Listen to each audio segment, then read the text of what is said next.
እንደምን አረፈዳችሁ። በድጋሚ ጠዋት ስለነበርኩ ያው ብዙ መግቢያ አልናገርም። ቀጥታ ወደ እግዚአብሔር ቃል እሄዳለሁ። ያው እንደማየው ማለዳ ያልነበራችሁ ስለሆነ ማለዳውን መልሼ አካፍላችኋለሁ። ግን መንፈስ ቅዱስ ደግሞ ትኩስ እና ሕያው የሆነ ቃል አለው። ጌታ ስሙ የተባረከ ይሁን።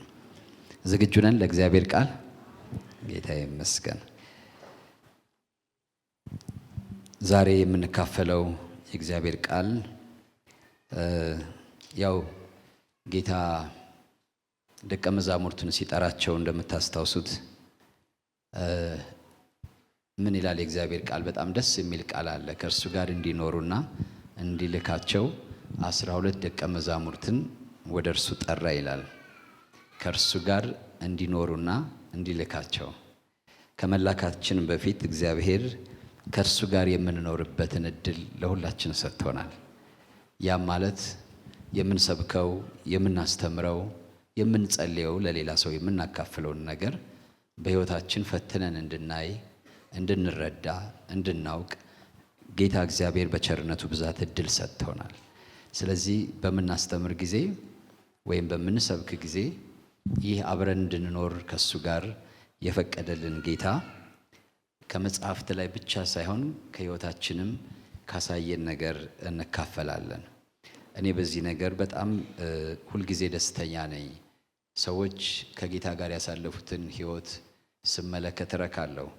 በነጋሽ ዳንኤል ሕይወትም ሁልጊዜ ማከብራቸውም መወዳቸውም ለብዙ ዘመን ለብዙ ዓመታት ከጌታ ጋር መኖር ያው አገልጋይ ስለሆናችሁ ብቻ ሁሉ ነገር አልጋ ባልጋ አይሆንላችሁም። እንዲያውም ይብሳል። ብዙ ሸለቆ አለ፣ ብዙ ተራራ አለ፣ በቀኝና በግራ ብዙ የሚጋፋ ነገር አለ። ያን ሁሉ ተቋቁሞ እግዚአብሔር የፈቀደውን ነገር በምድር ላይ ማገልገል መባረክ ነው እና ስለነሱ ሁል ጊዜ ጌታን አመሰግናለሁ። ካፋቸው የሚወጣውን ቃል እንደ መጽሐፍ ቅዱስ ዕውቀት አይደለም መወስደው። ምክንያቱም ብዙ ዘመናት ታውቃላችሁ፣ እናንተም በጌታ ቤት ብዙ ዘመን የቆያችሁ ብዙ ሰዎች አላችሁ። ከቆያችሁ በኋላ ነገሮችን የምትረዱበት የምታጤኑበት ነገር ይለወጣል እና ጌታ ምን እያለ እንደሆነ የማስተዋል አቅማችን ይጨምራል። መጽሐፍ ቅዱስም ላይ ይላል ጌታ ራሱ ምን አለ?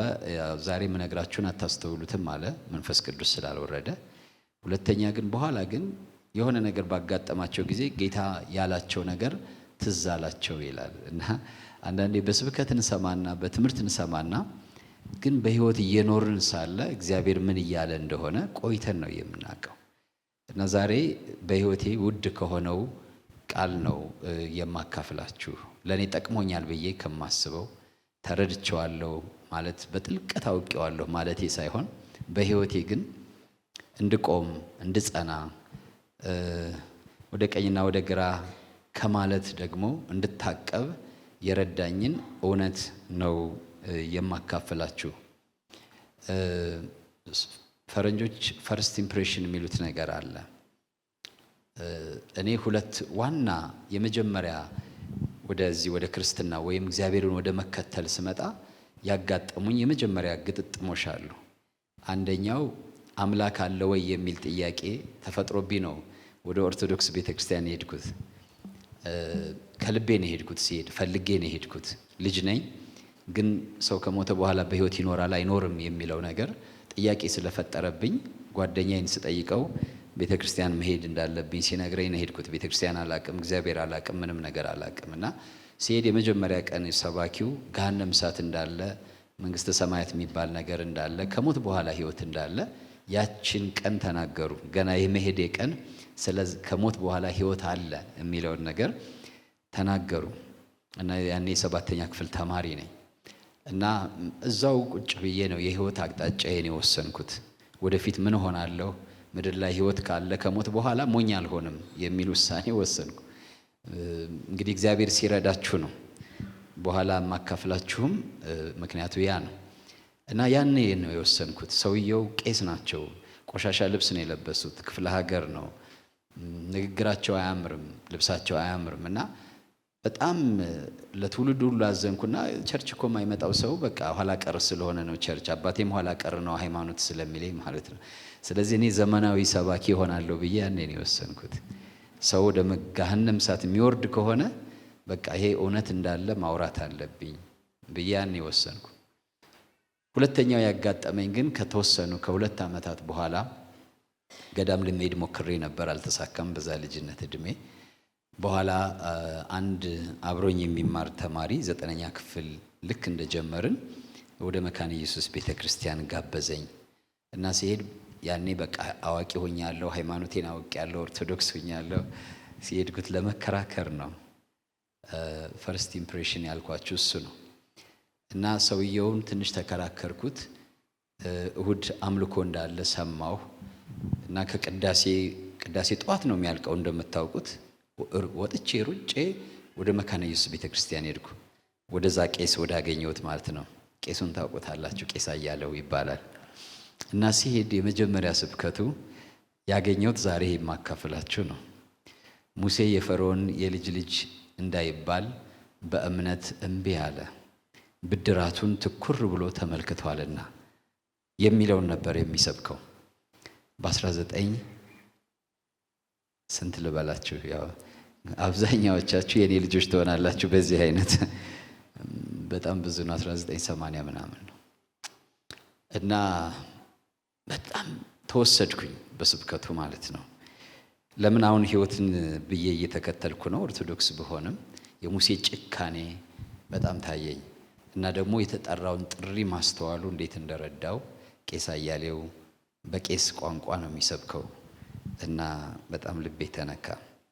የቤቴል ቤተክርስቲያን መጋቢ የነበረው ማለት ነው፣ ቄስ የነበረው እና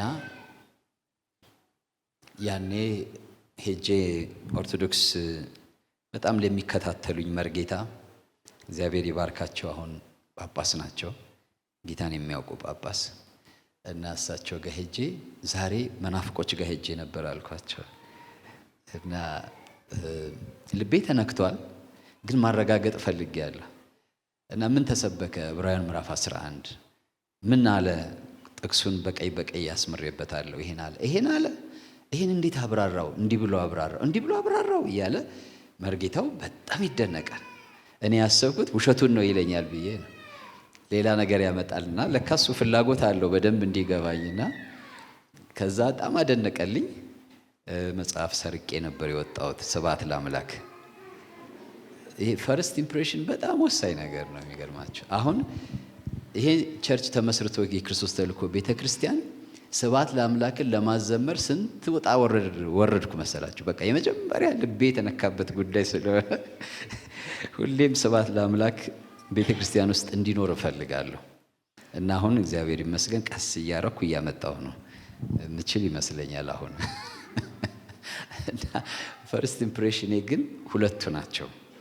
በቃ የመጀመሪያው የኦርቶዶክሱ ለምንድን ነው እግዚአብሔር የምከተለው? መልስ አግኝቻለሁ፣ የዘላለም ሕይወት አለ። በኋላ ደግሞ ሙሴ ለምንድን ነው እንደዛ ጨካኝ ሆነው? ጥሪ የሚባል ነገር ገብቶታል።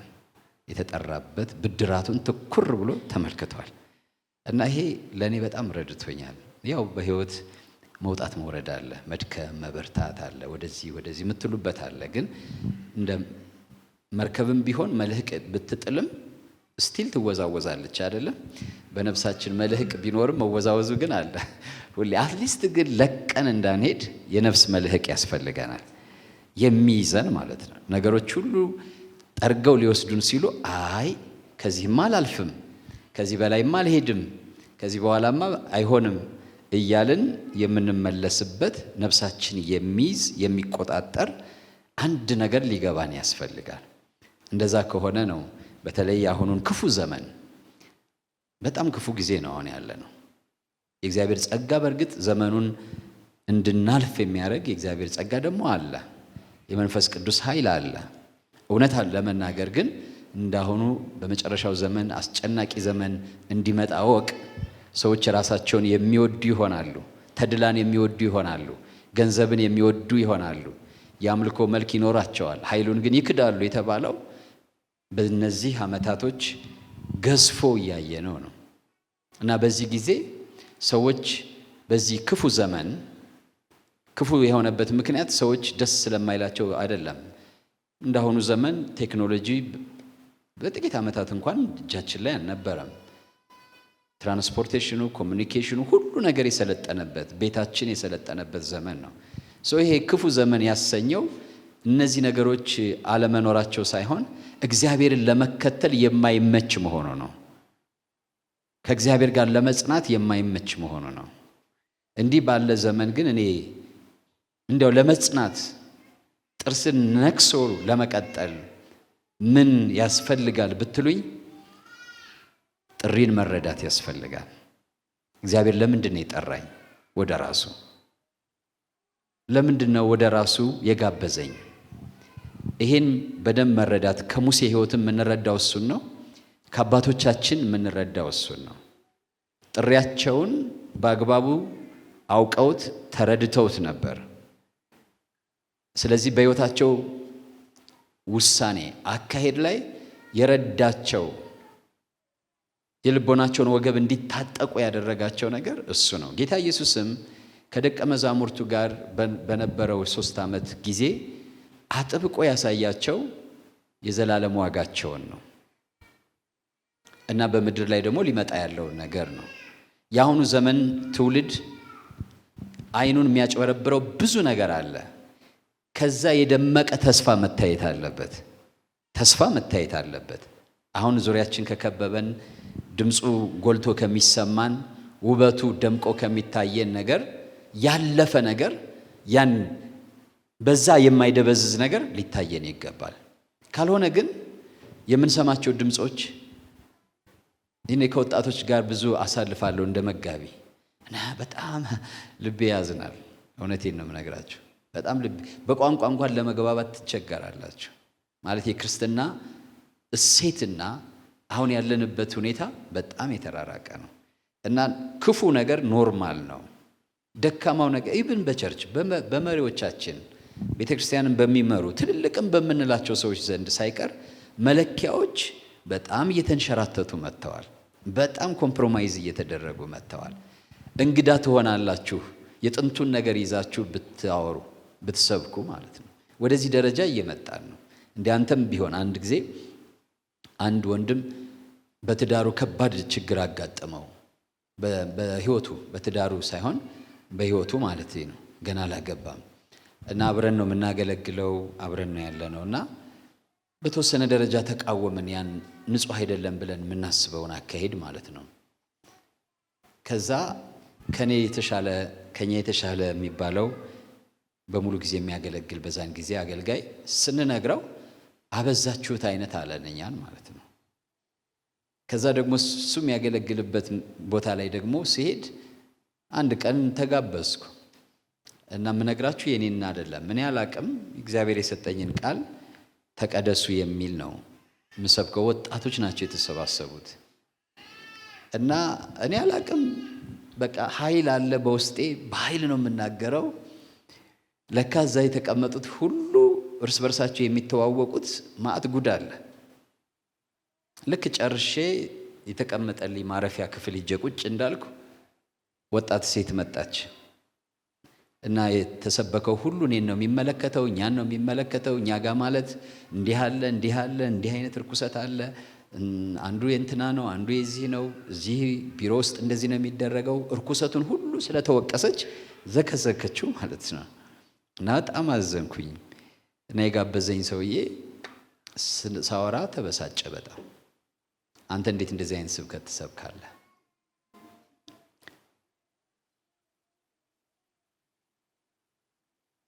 በኋላ ብዙ ጉድ መጣ ብቻ እዛ ቤት ውስጥ ማለት ነው። እንደዚህ ባለ ዘመን ውስጥ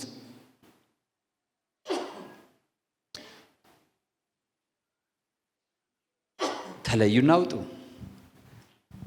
እርኩሱን አትንኩ፣ እናንተ የኔ ልጆች ትሆናላችሁ፣ እኔ አባት ሆናችኋለሁ፣ በመካከላችሁ እመላለሳለሁ፣ ከእናንተ ጋር እሆናለሁ ያለው ቃል እንዴት ይፈጸማል? አንድ ነገር ነው። ክርስትና የጋራም ነው የግልም ነው። በግላችን ጥሪያችን ሊገባን ይገባል። እግዚአብሔር ለምን እንደጠራን ወዴት እንደጠራን በደንብ ልንረዳ ይገባል።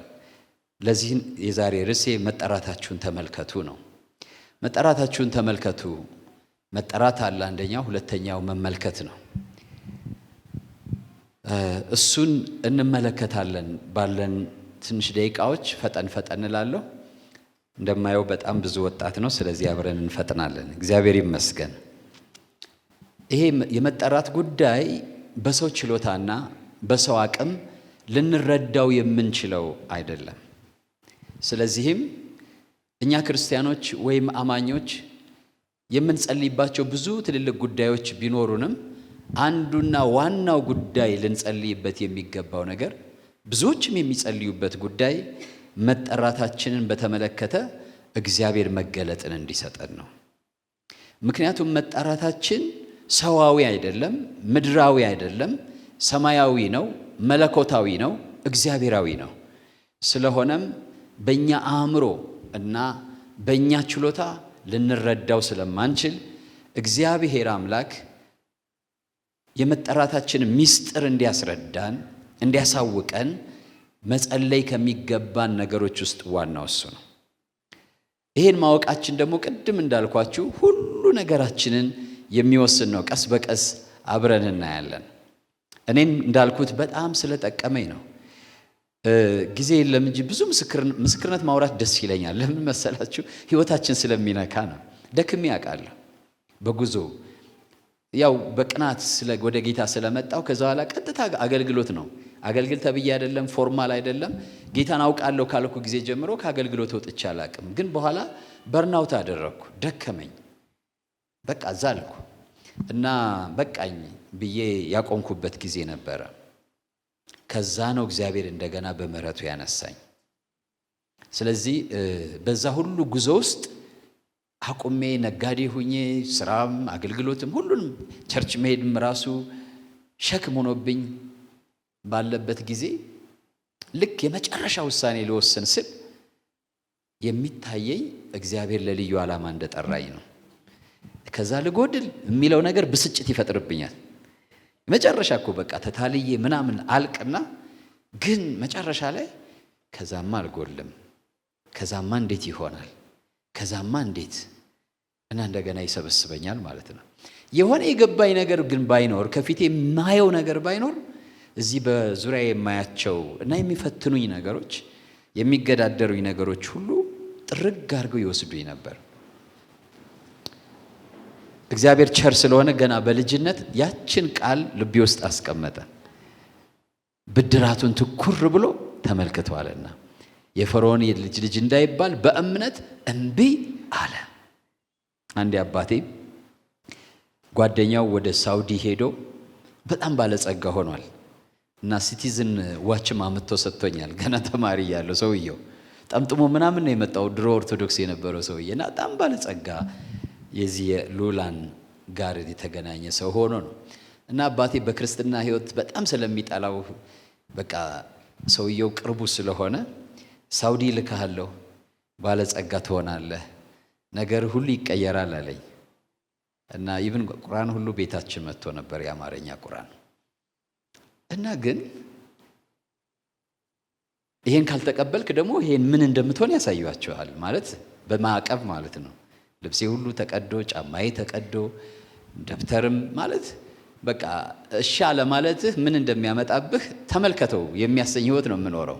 እየው የሚያሰኝ ነው፣ ቅመሰው የሚያሰኝ ነው። እና ግን እንደዚህ አይነት ፈተናዎች አሉ። በየጊዜው ቆጥራችሁ ማትጨርሷቸው የሚመጡ በተለያየ አቅጣጫና ሁኔታ የሚያጸናችሁ ምንድን ነው? በእውነት የሰው መቀስቀስ መጎስጎስ በርታ እንጂ ጸልይ እንጂ ወደ ቸርች ሂድ እንጂ ለምን ቀረህ አገልግል እንጂ የሚለው ያነሳሳናል? አያነሳሳንም። እውነት ለመናገር እንዲያውም ሸክም ነው የሚሆነን። በይሉኝታ ወደ ቤተ ክርስቲያን መሄድ፣ በይሉኝታ ጌታን ማገልገል፣ በይሉኝታ መጸለይ እንዲያውም ሌላ ሸክም ይሆንብናል። እሱ ራሱ ሸክም ይሆንብንና አንድ ቀን ሲብሰን እጭ ብለን ይለይለት ብለን የአደባባይ ዓለማዊ ልንሆን እንችላለን። ይሄ ብዙ አይረዳም። የሚገርማችሁ ነገር የሚረዳው በልባችን ውስጥ የሚበራልን ብርሃን ነው። እርሱን እግዚአብሔር ያብራልን በኢየሱስ ስም። እሱን ያብራላችሁ፣ ለግላችሁ ይብራላችሁ። ያኔ ቀስቃሽ ጎስጓሽ አያስፈልጋችሁም፣ አበረታች አያስፈልጋችሁም። ለሚደረግላችሁ ጥቂት መንፈሳዊ እርዳታ ከአገልጋዮቻችሁ ከቤተ ክርስቲያን ምስጋናችሁ የላቀ ይሆናል። አክብሮታችሁ የላቀ ይሆናል። ለምን? it is your life የራሳችሁ ህይወት ነው። በዛ ውስጥ አንድ ሰው ተገኝቶ ቢያስተምራችሁ፣ ቢጸልይላችሁ፣ ቢረዳችሁ ትልቅ ውለታ እንደዋለላችሁ ነው የምትቆጥሩት። ካልሆነስ ፓስተር እኮ ቸርች እንዳልቀር ብሎ ነው እንደዚህ የሚያደርገው። ሲደውል ቸርች እኮ ስለቀረሁበት ነው የሚደውልልኝ። ወደ ምስጋና መቀየር አትችሉም በጥሪያችሁ ውስጥ ያለውን የከበረ ምስጢር ካልተረዳችሁ፣ መጠራታችሁን ካልተመለከታችሁ። ጳውሎስ መጠራታችሁን ተመልከቱ ያላቸው እነዚህ ቆሮንቶሳውያን የቆሮንቶስ ቤተክርስቲያን ቅዱሳን በዙሪያቸው የነበረው እንዳሁኑ የቴክኖሎጂ ዘመን ባይሆንም በጊዜው ግን ባለጸጎች፣ ባለዝናዎች፣ ባለስሞች፣ ባለ አባቶች እንደዚህ አላቸው የሚባሉት ሰዎች የሚከበሩበት ዘመን ነው። እኛም ጋር አሁን እሱ መጥቷል። ከጥቂት ዓመታት በፊት እንደሱ አይደለም። አሁን ሰዎችን የሚቀበሏቸው ኢብን አገልጋይ እንኳን ራሱ ተቀባይነት የሚያገኘው እግዚአብሔራዊ በሆነ ባህሪው አይደለም። በአሁኑ ጊዜ ይመስላል ግን አይደለም። የምንነቅፈውን ነገር እንኳን ይዞ ካየነው እናከብረዋለን። አይደለም አገልጋይ ሆኖ ቪኤት እየነዳ የሚለው ሰውዬ ቪኤት እየነዳ ሲመጣበት ወርዶ አክብሮት ነው የሚቀበለው። ሰውዬው ራሱ ሲነቅፍ የነበረው ሰውዬ፣ እውነቴን ነው የምነግራችሁ፣ እኔ በደንብ አይቻለሁ። የምንነቅፈውን እንኳን እናከብረዋለን። ገንዘብ ካለ፣ ብዙ ህዝብ በዙሪያ ካለ፣ ስም አልጠቅስም ግን ብዙ ጊዜ ስላጋጠመኝ ነው። እንትና ነው እየተባሉ የሚወቀሱ የሚነቀሱ አሉ አገልጋዮች። አይደለም የጋራ ስብሰባዎች አሉ፣ የአብያተ ክርስቲያናት ወይም የካውንስል ምናምን። ልክ እነሱ ሲመጡ እናንተ እንደምትመጡ አይደለም የሚቀበሏቸው። ሐሰተኛ፣ ሌባ ምናምን ሲባሉ የነበሩ ሰዎች ማለት ነው። ሲመጡ ከላይ ትልቅ ከሚባለው ሰው ጀምሮ እስከ ታች ያለው ሰው ተንቀጥቅጦ ነው የሚቀበላቸው። እስከ አጃቢያቸው ነው የሚቀበላቸው። እውነቴን ነው የምነግራቸው። ስለዚህ ይሄ ዘመን ክብር፣ ስም፣ ዝና፣ ዘር፣ ሀብት የሚጮህበት ዘመን ነው። በቆሮንቶስ ቤተክርስቲያን ዘመንም እንደዛ ነው የነበረው። ስለዚህ ጳውሎስ አይናቸውን አንስተው የተጠሩለትን ጥሪ ከዚህ ሁሉ ግርግር ባሻገር እንዲመለከቱ ነው መጠራታችሁን ተመልከቱ ያላቸው። እኛም ዛሬ ካላየን አደጋ ላይ እንወድቃለን። የሚያበረታታን ሰው ልናጣ እንችላለን። እግዚአብሔርን ደስ የሚያሰኝ ህይወት ለመኖር ስትጨክኑ አይዞ በርታ የሚላችሁ ሰው ተስፋ ከምታደርጉት ሰው ልታጡት ትችላላችሁ። በዚህ ዘመን አይናችሁን የጣላችሁበት ሰው ኮምፕሮማይዝ ሲያደርግ ልታዩት ትችላላችሁ። በዚህ ዘመን ይቅርታ አድርጉልኝ ስለ ንግግሬ። ስለዚህ ወንድሞች ወይ መጠራታችሁን ተመልከቱ ይላል። መጠራታችሁን ምን በሉ? ተመልከቱ። ጥሪያችሁ ላይ ትኩረታችሁን አድርጉ።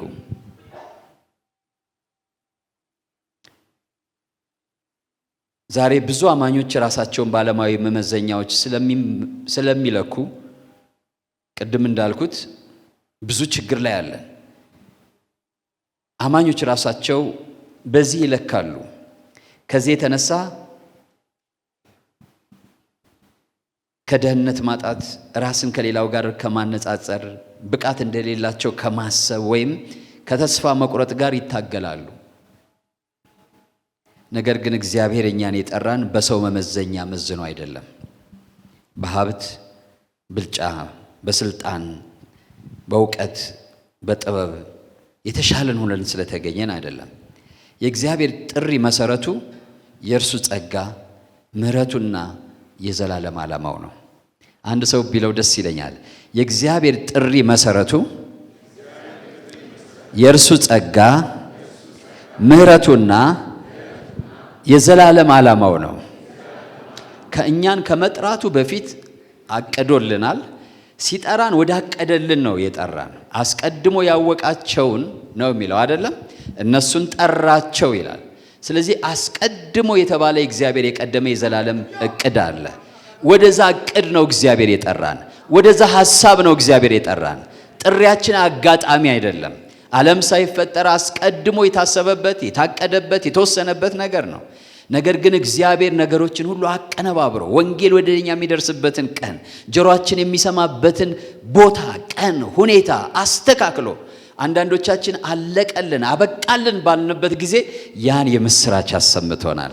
ያ ጥሪ ደርሶናል። ስለዚህ ጥሪያችን የመጀመሪያው ነገር ዘላለማዊ ነው። ዓለም ሳይፈጠር አስቀድሞ የታሰበ ነው። በዚህ ደስ ሊለን ይገባል። እግዚአብሔር ስሙ ይባረክ። ሁለተኛ ጥሪያችን የእግዚአብሔር ምሕረት ውጤት ነው። ለምን ብትሉ ሲጠራን ብዙዎቻችን አዋቂዎች አልነበርንም። ብዙዎቻችን ጠቢባን አልነበርንም። ባላባቶች አልነበርንም። ወይም የዘመናችንና ሁኔታችን የሚቀበለን አልነበርንም። መስፈርቱ እግዚአብሔር በመስፈርት ቢጠራን ምናሟላ ሰዎች አይደለንም። ግን የጠራን በምህረት ነው። ጌታ ይመስገን። የቀደመውን ኃጢአታችን ላያስብ፣ ድካማችን ላይቆጥር ወስኖና አስቦ ነው ወደ ቤታችን ወደ ጓዳችን መጥቶ ጥሪ የደረሰን። ክብር ለጌታ ይሁን። እየሰማችሁ ነው? አንድ ቃል አለ በጣም ደስ የሚለኝ ዕብራውያን ላይ የሰማያዊ ጥሪ ተካፋዮች የሆናችሁ ወንድሞች ሆይ ይላል። አቤት ይሄ ቃል እንዴት አድርጎ እንደሚያነቃቃኝ ልነግራችሁ አልችልም በደከመኝ ጊዜ። ተካፋይ ማለት የደስታዬ ተካፋይ እንዲሆኑ ጠርቼዎታለሁ የሚል ካርድ ብዙዎቻችን ደርሶናል አይደል? ተካፋይ እንዲሆኑ የሰማያዊ ጥሪ ተካፋይ የሆናችሁ ወንድሞች ሆይ ይላል። እነማን የተጠሩበት? ተካፋይ ሲባል እኮ የሆነ ሌላ ሰው አብሮ ተጠርቷል ማለት ነው። እነማን ናቸው? አንድ ጥሪ ነው ያለው። ኤፌሶን ምዕራፍ 4 ላይ እሱን ይናገራል። እና በጣም ይሄ አንድ ጥሪ ነው። እነማን ናቸው የተጠሩ? አብርሃም ማነው? አብርሃምን እግዚአብሔር ብቻውን ሳለ ምን አልኩት አለ? ጠራሁት። የጥሪ ተካፋዮች የሆናችሁ ሲል ማን ናቸው ግን የተጠሩት? እኔ የምካፈለው ተካፋይ ማለት እኔ ብቻ አይደለሁም የተጠራሁት። ጥሪው አንድ ነው፣ ግን የተጠራሁት እኔ ብቻ አይደለሁም ማለት ነው። ታዲያ እነማን ናቸው የተጠሩት? አብርሃም ማን ነው? ይስሐቅ ማን ነው? ያዕቆብ፣ ዳዊት፣ ሳሙኤል፣ ሐና፣ ራሄል። ከዛ ወደ አዲስ ኪዳን ብትመጡ ጴጥሮስ፣ ዮሐንስ፣ ጳውሎስ። ክብር ለጌታ ይሁን። እነሱ የተጠሩበት ጥሪ ተካፋይ ናችሁ እናንተ ነው የሚለው። የዚህ ሰማያዊ ጥሪ ተካፋዮች የሆናችሁ ፓርቴከር የሆናችሁ እግዚአብሔር ስሙ ይባረክ። አያችሁ፣ ይሄ ጥሪ ዘላለማዊ ነው ስንል እነዛም የተጠሩበት ነው። የዛሬ 2000 ዓመት፣ የዛሬ 4000 ዓመት፣ የዛሬ 5000 ዓመት፣ የዛሬ 1000 ዓመት የነበሩ ሰዎች ሁሉ በየዘመናቸው ይሄ ጥሪ አግኝቷቸዋል። ያ ጥሪ ደግሞ ዘመን ቆጥሮ እኔ ጋር ደርሷል፣ እናንተ ጋር ደርሷል። ይሄን መለየት አለበት። ዘላለማዊ ነው ጥሪው። አንድ ጥሪ ነው፣ ለሁሉ በተራው እየደረሰ ያለ ጥሪ ነው። የዛ ጥሪ ተካፋይ ነኝ ማለት ዴስቲኒያችን አንድ ላይ ነው። መጨረሻ ላይ የተጠራንበት ዘመን ነው። ሰርግ አድርገን እንውሰደው። ሰርጉ የዛሬ ዓመት ቢሆን አንድ ሰው ጥሪ ግን መሰጠት የተጀመረው ዛሬ ቢሆን አንዳንዱ ዛሬ፣ አንዳንዱ ነገ፣ አንዳንዱ ከነገ ወዲያ እየደረሰው ሰርጉ የዛሬ ዓመት ይደርሳል። ሁላችንም አንድ ሰርግ ላይ ነው የምንደርሰው፣ ግን የተጠራ ነው በተለያየ ጊዜ ነው። ስለዚህ ሁላችንም የአንድ ሰርግ ተካፋዮች ነን። እኔና እናንተ ጥሪያችሁን ተመልከቱ ሲለን አንዱ መመልከት ያለብን የተጠራንበት ጥሪ ይሄ ዝም ብሎ የሰፈር ጨዋታ አይደለም፣ የቸርች ጨዋታ አይደለም። አብርሃም የተጠራበት ነው፣ ጳውሎስ የተጠራበት ነው፣ ጴጥሮስ የተጠራበት ነው፣ ዮሐንስ የተጠራበት ነው። አንድ አይነት የጥሪ ካርድ ነው የደረሰን። ክብር ለጌታ ይሁን። ግን ምንድነው ማሰብ ያለብን? እነሱ ያን ካርድ ሲደርሳቸው አንዳንዴ አይታችሁ ታውቃላችሁ። እኔ ያጋጥሞኛል። አሁን ቢዚ ስለምንሆን አንዳንድ ጊዜ ፖስታ ቸርች ያመጡና ይሰጡና ኋላ ያዋለሁ ብዬ ትቸው አንዳንድ አገልጋዮች ጥሪ እኮ ልከንልህ ነበር መቼ እላለሁ። አይቶ ሰምቶ እንደማያውቅሰው ደንግጬ ማለት ነው። አይ ልከን ነበር። እዛ ቢሮ መጥቼ ሳየው የተጠራሁበት ጥሪ ልቀርበት የማይገባኝ ነው፣ ግን አልፏል። ለምን? መጥሪያ ካርዱን አላስተዋልኩትም። ብዙ ክርስቲያን የተጠራበትን ጥሪ እሱ ጋር የደረሰውን ሌሎች በጣም አስተውለውት አንዳንዶቹ ሀብታቸውን፣ ንብረታቸውን፣ ትዳርም ከጠየቃቸው ትዳራቸውን ሁሉ ጥለው ስለዛ ጥሪ ተንከራተዋል፣ ተሰድበዋል፣ ተነቅፈዋል፣ ተጥለዋል፣ ተገለዋል። በምን ምክንያት ብትሉ እጃቸው ላይ የመጣው ጥሪ ምን እንደሆነ ስለገባቸው ነው። ኤልሳን ታስታውሳላችሁ? ምን አይነት ቋንቋ የዘመኑ ቋንቋ እንደሆነ አላቅም። ኤልያስ አልፎ ሲሄድ ኢሳይያስ 12 ጥማድ በሬ ዘርግቶ እያረሰ ነበር። ግን ኤልያስ መጣና ትከሻውን ነካ አድርጎት ሄደ። ከዛ በኋላ ሩጦ ሄደና አንድ ጊዜ ብቻ ተሰናብቼ ልምጣ አለው። ተመልከቱ። ከዛ 12 ጥማድ በሬዎችን አርዶ አብልቶ ሁሉንም ዘግቶ ለዛ ጥሪ እጁን ሰጠ። ምን ቢገባው ነው? ወደ ሽሞት ነው ወይ የሄደው እንደዛ አድርጎ? ወደ ክብር ነው ወይ የሄደው እንደዛ አድርጎ? አይደለም። የኤልያስ እጅ አስታጣቢ ነው የሆነው። ሄዶ ምንድነው እንደዛ አድርጎ እንዲሮጥ ያደረገው ብትሉ ሲጠብቀው የገባው ነገር አለ። ኤልያስን ያውቀዋል። ምን እያለው እንዳለ ገብቶታል። በጥቅሻ ጥሪ አበቃ፣ ሁሉን ነገር ሰጠው። ጥሪው ምን እንደሆነ ስለገባው ነው። አሁን ብዙ ክርስቲያኖች ለምንድነው የተንቀራፈፈ የተጎተተ ቀስቃሽ የሚፈልግ ኮንፈረንስ የሚፈልግ ጫጫታ የሚፈልግ ህይወት የምንኖረው ብትሉ ጥሪያችን አልገባንም። እጃችን ላይ የገባው ካርድ ምን እንደሚል ያወቅ ነው አይመስለኝም። ወዴት እንደጠራን ለምን እንደጠራን ይህ ጥሪ ምን ያህል የከበረ እንደሆነ ቢገባን እኛም እንደ ጴጥሮስ እኛም እንደ ጳውሎስ እኛም እንደ ዮሐንስ እኛም እንደ ያዕቆብ ማንሆንበት ምክንያት የለም። ግን እነሱ የገባቸው የገባን አይመስለኝም። እነሱ የተረዱት የተረዳን አይመስለኝም። ይሄ ቢሆን እርምጃችን ይቀየራል፣ አካሄዳችን ይቀየራል። ምክንያቱም ጥሪን እኮ እንደ ጥሪው ክብደት ነው ምላሽ የምትሰጡት። እንደ ጥሪው ክብደት ነው ምላሽ የምትሰጡት። ጥሪውን መመልከታችሁ አተኩራችሁ ጌታ ለምንድን ነው የጠራኝ? ለምንድን ነው ያዳነኝ? ለምንድን ነው ልጁ ያደረገኝ የሚለውን የጥሪውን አንኳር ነገር ብንረዳው እኮ በቃ ከዛ በኋላ ምላሻችን ይቀየራል። ሁልጊዜ ምላሽ አንድ ሰው ጥሪ ሲጠራ ምላሻችን ለጥሪው ያለን ክብደት ወይም የጥሪው አይነት ነው የሚወስነው። ስለዚህ ይሄን ነገር መረዳታችን ነው እዚህ ምድር ላይ የምንኖረውን አኗኗር፣ ምንጸልየውን ጸሎት፣ ምንቀናውን ቅናት፣ ምንወጣበትን መውጣት፣ ምንገባበትን መግባት የሚወስነው ጥሪያችን ላይ ያለን መረዳት ነው። ዴማስ ያሁኑን ዓለም ወዶ ትቶኝ ሄዷል አለ። ወገኖቼ ይሄ በጣም አስፈላጊ ነገር ነው ወገኖቼ። ለዚህ ነው መጸለይ ያለብን። ይሄ ደግሞ በእኛ አቅም የምንረዳው አይደለም። ቅድም እንዳልኩት አንደኛ ዘላለማዊ ነው፣ መለኮታዊ ነው። ክብር ለጌታ ይሁን። ስለዚህ የእግዚአብሔር ጥሪ መሰረቱ ዘላለማዊ ነው ስንል ይሄ ነው። የምሕረት ውጤት ነው፣ ደግሞ ጸጋ ነው። ጸጋ ነው ማለት እኛ የሆነ ታይቶብን ወደፊት አንተን ሲጠራ እኔን ሲጠራ አንቺን ሲጠራ ወደፊት ታዋጣኛለች ብሎ አይደለም። የሆነ ፖቴንሻል እምቅ ችሎታ ታይቶብን አይደለም የጠራን። ወይም አሁን ምናሟላው አይ ተስፋውንም ብጠራው ጥሩ አስተማሪ ጥሩ ሰባኪ ይሆነኛል፣ በሱ በኩል ብዙዎች እንዲህ ምናስብ እኔና እናንተ ነን። ሙሴን ሲጠራው ሙሴ ምንም አቅም አልነበረውም፣ የመናገር ምንም ችሎታ አልነበረውም። ራሱ ተናገረ። እኔም አሁን እኛ ብንጠራ ሰው ጥሩ ተናጋሪ ነው፣ አሳማኝ ነው የምንጠራው። እግዚአብሔር ሄደና አፈ ኮልታፋ የሆነውን መናገር የማይችለው ሙሴን ለዚህ ትልቅ ስራ ጠርቻለሁ አለ። ኧረ እኔ መናገር አልችልም። ትክክል ነው እኮ በቃ መናገር አይችልም። አፍንስ የፈጠርኩት እኔ አይደለሁም አለ። ስለዚህ እግዚአብሔር ሲጠራን ከኛ ችሎታ አይቶም ፈልጎም አይደለም። አሜን ትሉኛላችሁ ለዚህ ነገር? እስኪ በሉ እግዚአብሔር እኔን ሲጠራኝ በሉ እስኪ አንዳች መልካም ነገር አይቶም አይደለም፣ ወደፊት መልካም ነገር አገኛለሁ ብሎም አይደለም።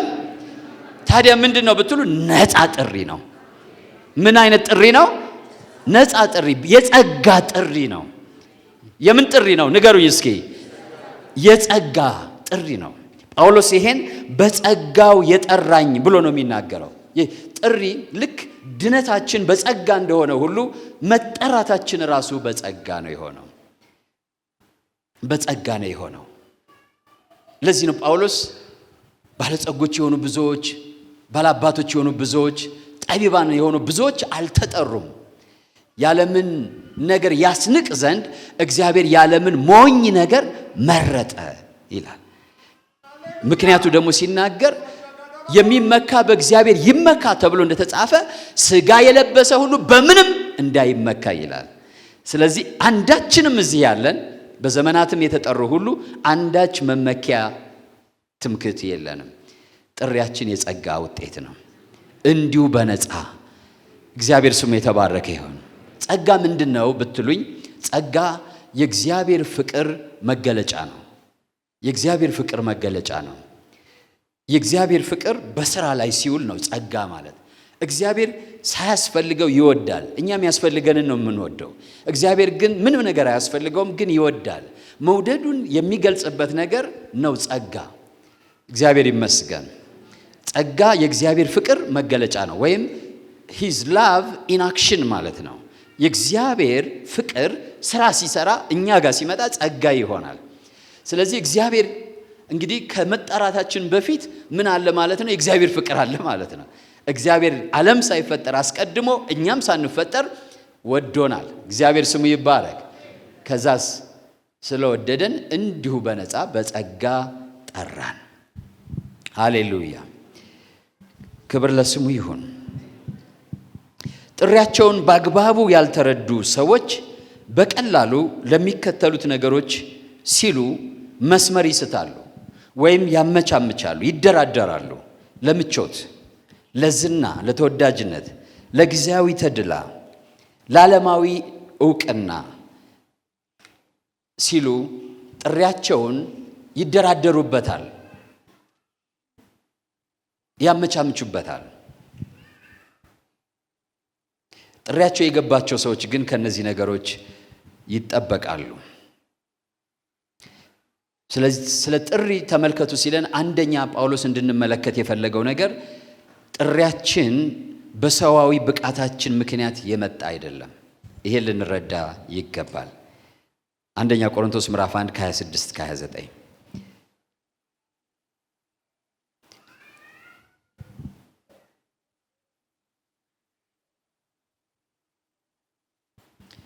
እንደዛ ከሆነ ደግሞ ጥሪያችን ሙሉ በሙሉ በጸጋ ላይ የተደገፈ ነው ማለት ነው። እግዚአብሔር ስሙ ይባረክ። እንደዛ ምን ይላል እንደምታውቁት ገላትያ ላይ ምዕራፍ 1 ቁጥር 15-16 ላይ ጳውሎስ ነገር ግን በእናቴ ማኅፀን ሳለሁ የለየኝ በጸጋውም የጠራኝ ይላል። እግዚአብሔር በአሕዛብ መካከል ስለ እርሱ ወንጌልን እሰብክ ዘንድ ልጁን በእኔ ሁኔታ ሊገልጥ በወደደ ጊዜ ወዲያው ከሥጋና ከደም ጋር አልተማከርኩም ይላል። ምን ይላል? በእናቴ ማኅፀን ሳለሁ የለየኝ በጸጋውም የጠራኝ ይላል። ጥሪ መሰረቱ ጸጋ ነው። ጸጋው በእምነት አድኗችኋልና ይህም የእግዚአብሔር ስጦታ ነው እንጂ ከእናንተ አይደለም እንደሚል ኤፌሶን ምዕራፍ 2 ቁጥር 8 ጸጋው ለማዳን ብቻ ሳይሆን ለመጥራትም አግዞናል። አሜዚንግ ግሬስ የሚባል መዝሙር አለ። አማርኛውን ረሳሁት፣ ተተርጉሟል። የአሜዚንግ ግሬስ ላይ አስገራሚ ቃል አለ በእንግሊዘኛው ላይ ልቤ ወደ አንተ እንዲያዘነብል ያደረገው ጸጋህ ነው ይላል። እግዚአብሔር ይመስገን። ይሄ ልንመረምረው የማንችለው ነገር ነው ወገኖቼ። ጥሪ የጸጋ ውጤት ነው። ድነታችን የጸጋ ውጤት እንደሆነ ሁሉ ስለዚህ በፍጹም ልንላቸው የማይገቡ ነገሮች አሉ፣ ልናስባቸው። አንደኛው እግዚአብሔር የሚጠቀምብኝ ወይም እግዚአብሔር የፈለገኝ ከኔ የሆነ ነገር ስላለ ተሰጥኦዬን ፈልጎ ነው፣ ችሎታዬን ፈልጎ ነው ብለን ማሰብም የለብንም፣ መናገርም የለብንም። ሁለተኛ እግዚአብሔር የመረጠኝ ከሌላው ስለምሻል ነው ብለን ማሰብ የለብንም። ጌታ ምን ያህል እንደሚጸየፍ ታስታውሳላችሁ። አንድ ፈሪሳዊ ወደ ቤተ መቅደስ ሂዶ እንደዛ ቀራጭ ስላላደረከኝ፣ እኛ ሳናቀው እንላለን ጌታ ሆይ ዓለማዊ ስላልሆንኩ እንላለን። ጥሩ ነው፣ እግዚአብሔር ከዓለም ዋጅቶናል። እንደ እንትና ስላላደረከኝ ግን አይባልም። እግዚአብሔር የመረጠን እኛ ከዛ ሰው ስለተሻለን አይደለም፣ ከሱ የተሻለ ማስተዋል ስላለን። እኔ ሁሌ ቸርች ምጠይቃቸው አለ፣ እኛ ቸርች ላይ ቢሰለቹኝ ምጠይቃቸዋለሁ። ሁሌ የምደነቀው ሁልጊዜ በምስጋና እንድኖር የሚያደርገኝ መጠራቴ ስለሆነ ነው። እንዲያው ስንቶቻችንን ከሃይማኖት መርምረን ወደ ጌታ የመጣን? በቃ መርምረን መጨረሻ ላይ እውነት ሆኖ ያገኘነው ጌታ ስለሆነ በቃ ብዙ ምርምር ማለት ቁፋሮንም ሳይንሱንም ሃይማኖቶች በምድር ላይ ብዙ ሃይማኖቶች አሉ። እነሱ ሁሉ አጥንተን መጨረሻ ላይ አይ ክርስትና ሃይማኖት ነው ትክክል ብለን ነው የመጣ ነው አይመስለኝም። እግዚአብሔር በስብከት ሞኝነት እንድናምን ረዳን። ክብር ለጌታ ይሁን። ግን ካመን በኋላ ድነን አገኘ ነው። ሰላም መጥቶልን ቃሉ የሚለው በሕይወታችን ሆኖ አገኘ ነው፣ አረጋገጥን። ባይሆንስ ኑሮ በምርምር ነው ወይ? የተሻለ እውቀት ኑሮን ከኦርቶዶክስ የመረጥ ነው በእውነት በእውቀት ብዛት ነው ወይ? ኦርቶዶክስ የነበራችሁ እስኪ እንደው ከይቅርታ ጋር እጃችሁን አንሱልኝ። በጣም ብዙዎቻችን ተባረኩ። ይቅርታ ግን በማስነሳቴ ግን አስባችሁ ታውቃላችሁ? አሁን አትሊስት በእነሱ ትንሽ እውቀት አለ፣ መጽሐፍት ቤት የሚባል አለ። እዛ ደርሰን የኦርቶዶክስን እውቀት ሁሉ አውቀን ነበር እንዴ? አይመስለኝም። አውቀን ነው? አላወቅንም። ወንጌል ሲሰበክ ግን በወንጌል ውስጥ ኃይል አለ፣ የማዳን ኃይል አለ፣ መንፈስ ቅዱስ አለ፣ የእግዚአብሔር ጸጋ አለ። ልባችን ነካው፣ ለእውነት እጃችን ሰጠን እንጂ ያን መርምረን የነበርንበትን ሃይማኖት መርምረን ስተቱን ከእውነት አውቀን መጨረሻ ላይ ብለን መተን ነው አሁን ደስ የሚለንን ህይወት ያገኘ ነው አይደለም። ይሄ የእግዚአብሔር ጸጋ ምህረት ውጤት ነው። ስለዚህ ከሌላው ስለተሻለን አይደለም ጌታን ያገኘ ነው። ከሌላው የተሻለ ማስተዋል ስላለን አይደለም። ከሌላው የተሻለ የሥነ ምግባር ሰው ስለሆነን አይደለም እንደምታውቁት። ስለዚህ በዚህ ይልቅ ማለት ያለብን በእግዚአብሔር ጸጋ የሆንኩ እኔ ነኝ ብለን በጸጋው መደገፍ ይኖርብናል። የተጠራሁት በእግዚአብሔር ጸጋ ነው። ክብር ለስሙ ይሁን። ክርስቶስ ጽድቄ ነው። ያለኝ ነገር ሁሉ የመጣው ከእርሱ ነው። አንደኛ ቆሮንቶስ ምዕራፍ 1 ቁጥር 15 ጀምሮ እያነበባችሁ 21 22 እየቀጠላችሁ ትሄዱና 30 እና 31 ላይ ይህን ቅድም ያልኩትን መጠራታችሁን ተመልከቱ ካለ በኋላ በሀብት በምን ካመዛዘነ በኋላ መጨረሻ ላይ የሚናገረው ጻድቅም ስለሆናችሁ አይደለም ጽድቃችን ብሎ ኢየሱስን ያስቀምጠዋል።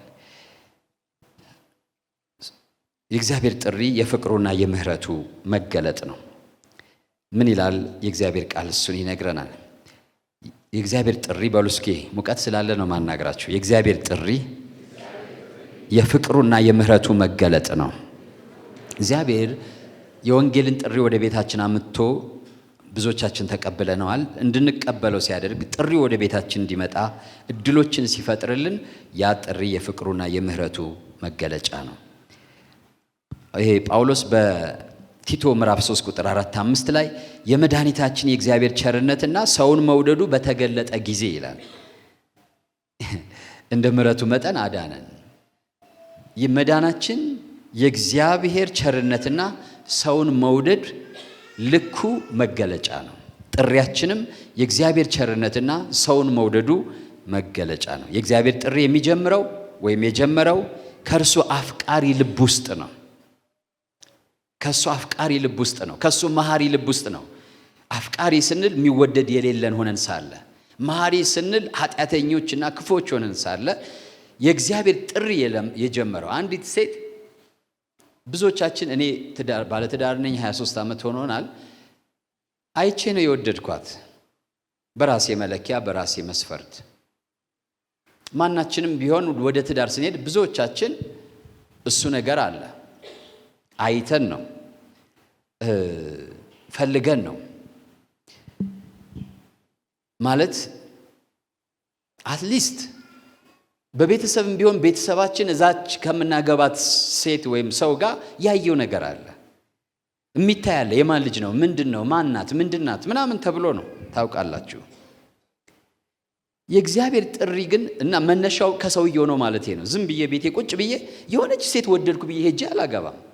እግዚአብሔር ግን መምረጡም ማዳኑም የፈለቀው ከራሱ ልብ ውስጥ ነው የፈለቀው።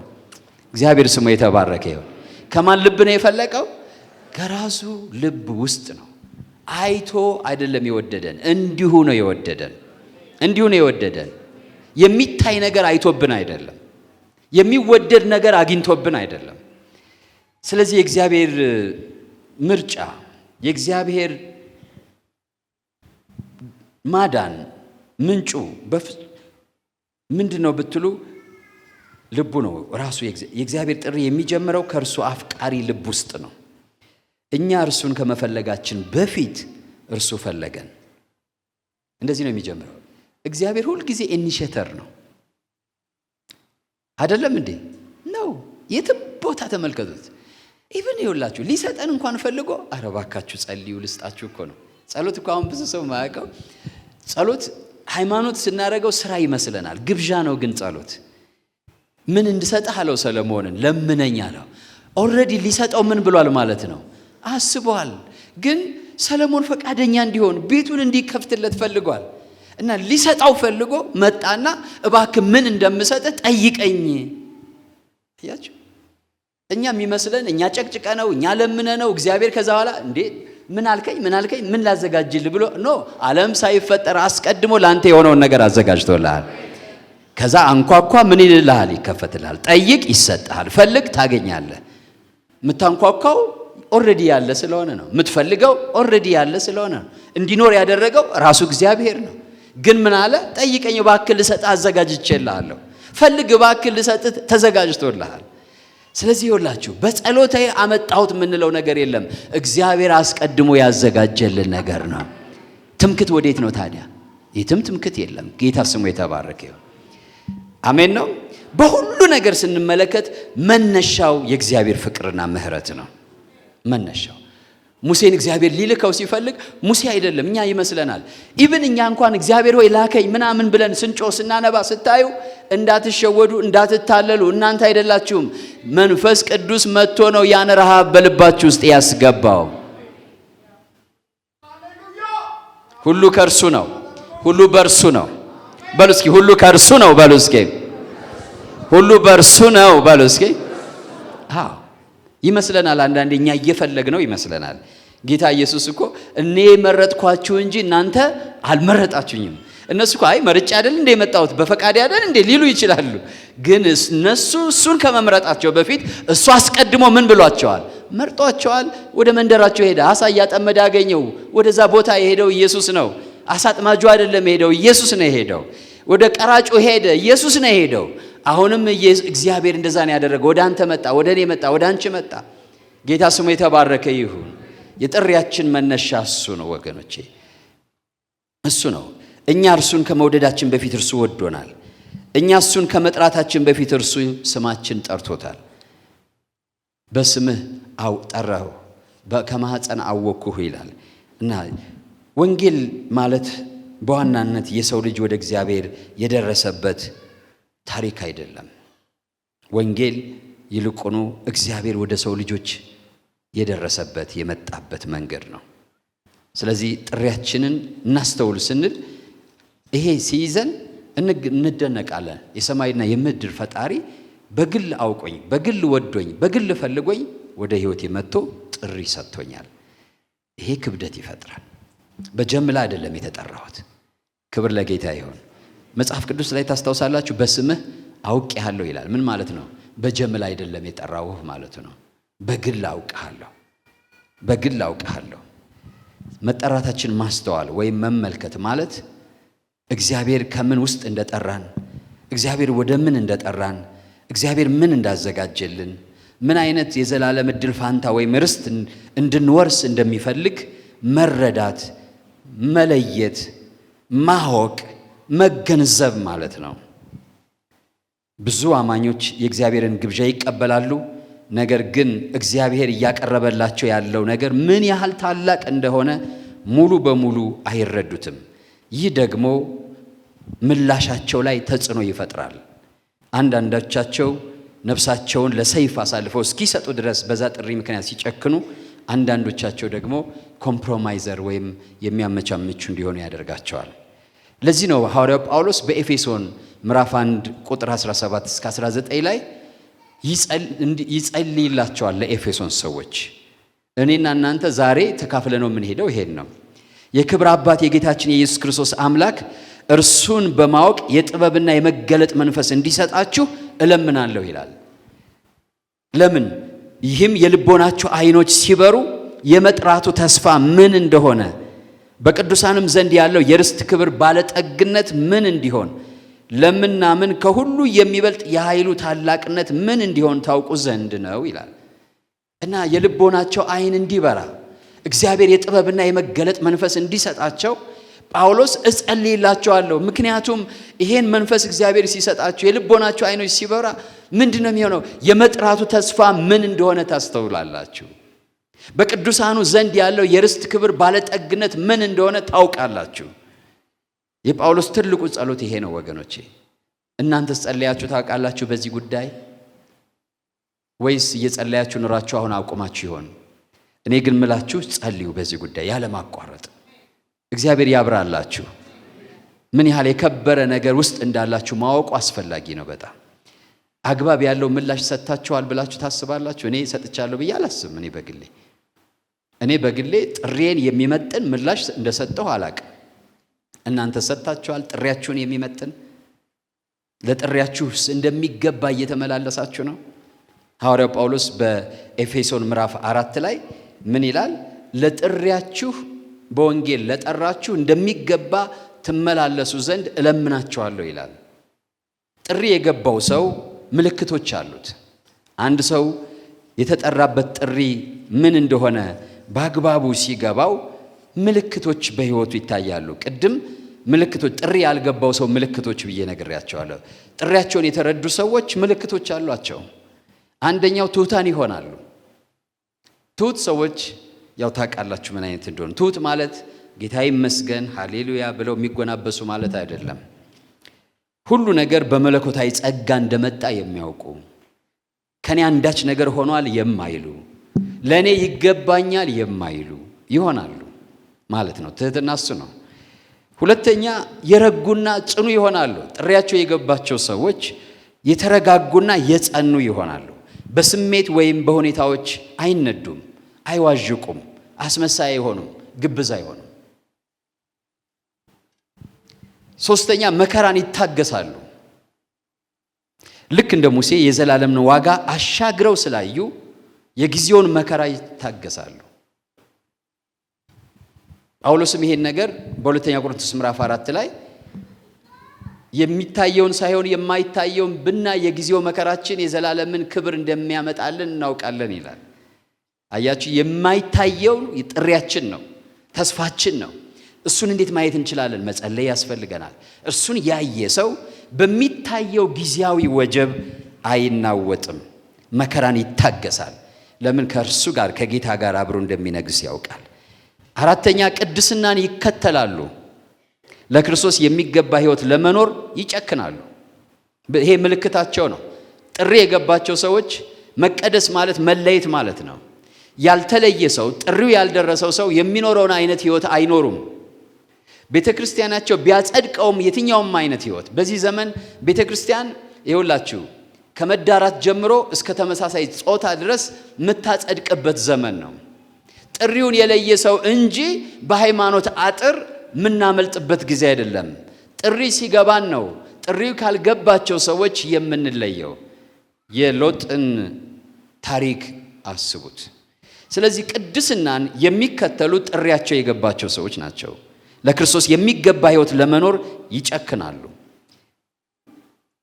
እቺ ብኩርና ለምኔ ናት ብሎ እኮ የሸጠው ኤሳው ታስታውሳላችሁ?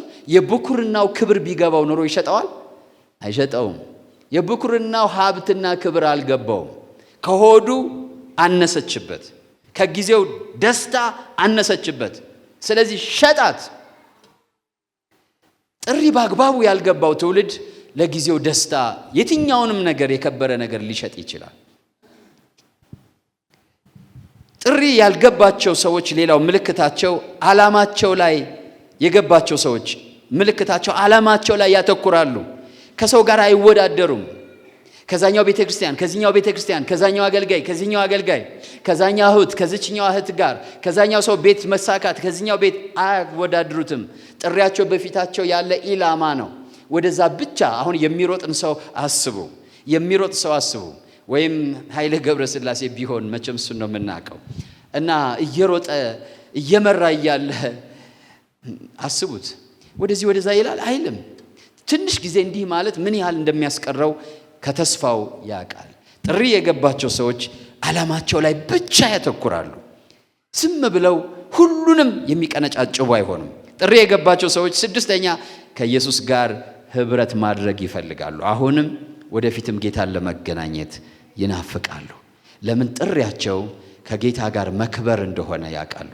ጊዜ ስለሌለኝ የጥሪያችን ዋና ይዘት ምንድን ነው የሚለውን አይ ቲንክ ጀስት በ3 ደቂቃ ለመናገር ልሞክር ብዬ አስባለሁ። ለምንድን ነው የተጠራ ነው? ይሄን ብነግራችሁ የምታውቁት ነው፣ የማታውቁትን አይደለም። የምናገረው ሁሉ ስለማታውቁ አይደለም፣ ለማሳሰብ ነው። ለማሳሰብ ነው። ለምንድን ነው የተጠራ ነው? የተጠራ ነው ወደ ምንድን ነው የተጠራ ነው? ወደ እግዚአብሔር ልጅ ወደ ጌታ ወደ ኢየሱስ ክርስቶስ ህብረት ነው። ህብረት ማለት መካፈል፣ መጋራት ማለት ነው። ለዚህ ነው ጳውሎስ በሮሜ ምዕራፍ 8 ላይ ከእርሱ ጋር አብረን መከራ ብንቀበል ከእርሱ ጋር ደግሞ አብረን እንከብራለን ይላል። በአንደኛ ቆሮንቶስ ምዕራፍ 1 ቁጥር 9 ላይ ወደ ልጁ ወደ ጌታችን ወደ ኢየሱስ ክርስቶስ ህብረት የጠራችሁ እግዚአብሔር የታመነ ነው ይላል። ህብረት ማለት አብሮ መካፈል፣ ማህበርተኝነት ማለት ነው። በአንደኛ ዮሐንስ ምዕራፍ 1 ቁጥር 3 ላይ ህብረታችን ከአብ ጋር ከልጁ ከኢየሱስ ክርስቶስ ጋር ነው ይላል። ህብረታችን ማለት ተካፋይነታችን፣ ማህበርተኝነታችን፣ አንድነታችን ከአብ ጋር ነው፣ ከልጁ ከኢየሱስ ክርስቶስ ጋር ነው ህብረታችን። ስለዚህ የተጠራ ነው ወደዚህ ህብረት ነው። ዓለም ሳይፈጠር አስቀድሞ በአብ በወልድ በመንፈስ ቅዱስ መካከል ወደ ነበረ ህብረት ነው አሁን በልጁ በኢየሱስ ክርስቶስ የጠራን። አንድ ቀን ከዛ ህብረት ጋር እንቀላቀላለን። ጌታ ስሙ ይባረክ። እስኪ ወደ ልጁ ህብረት ተጠርቻለሁ በሉ እስኪ። ዮሐንስ ወንጌል ምዕራፍ 17 ላይ ስታነቡ ቁጥር 23 24 ዓለም ሳይፈጠር በአንተ ዘንድ የነበረኝን ክብር እንዲያዩ ከኔ ጋር እንዲሆኑ እነዚህ ደግሞ የሰጠኸኝን እፈልጋለሁ ይላል። ማለት የተጠራ ነው ለዛ ነው። አብ ወልድ መንፈስ ቅዱስ ብቻ ይኖርበት ወደ ነበረው የከበረ ዓለም እንድንሄድና እንድንቀላቀል ነው። ጌታ ይመስገን። ወደ ልጁ ወደ ኢየሱስ ክርስቶስ ህብረት ተጠርተናል። ክብር ለስሙ ይሁን። ሁለተኛ ተሰሎንቄ ምዕራፍ 2 ቁጥር 14 ላይ ደግሞ ጥብቅ አድርጎ ይነግረናል። ለዚህም የጌታችን የኢየሱስ ክርስቶስን ክብር ለማግኘት በወንጌላችን ጠራችሁ ይላል። የወንጌል ጥሪ በጌታ በኢየሱስ ክርስቶስ የጌታ የኢየሱስ ክርስቶስን ክብር ማግኘት ነው። ለዚህ ነው ኢየሱስ ክርስቶስ በኩር የተባለው። ቀጥሎ እኛ ያን ስለምንሆነው ነው። እሱ ከሙታን በኩር ነው አይደለም? ቀጥሎ እኛን ደግሞ እንነሳለን በተመሳሳይ ሁኔታ ማለት ነው። ስለዚህ የተጠራ ነው፣ በወንጌል የተጠራ ነው የኢየሱስ ክርስቶስን ክብር ለመካፈል ነው። አቤት ይሄ ካላነቃቃችሁ በዚህ ምድር ላይ ምንም ነገር ውሸት ነው የሚያነቃቃችሁ። ማለት አያጸናችሁም ማለት ነው። የሚያጸናን ይሄ ነው። ለምንድን ነው የተጠራሁት? በክርስቶስ ወንጌል የተጠራሁት የክርስቶስ ኢየሱስን ክብር ለመካፈል ነው። እሱም የጸለየው በዮሐንስ ወንጌል ምዕራፍ 17 ላይ ያን ጸሎት ነው የጸለየው። እነዚህ የሰጠኸኝ በእኔ ዘንድ ዓለም ሳይፈጠር የሰጠኸኝን ክብር እንዲያዩ ነው፣ ከኔ ጋር እንዲሆኑ ነው አለ። ክብር ለስሙ ይሁን። ክብር ለስሙ ይሁን። ተነስተን ብንጸልይ ይሻላል። ተነስተን እንጸልያለን። ጌታ ስሙ የተባረከ ይሁን።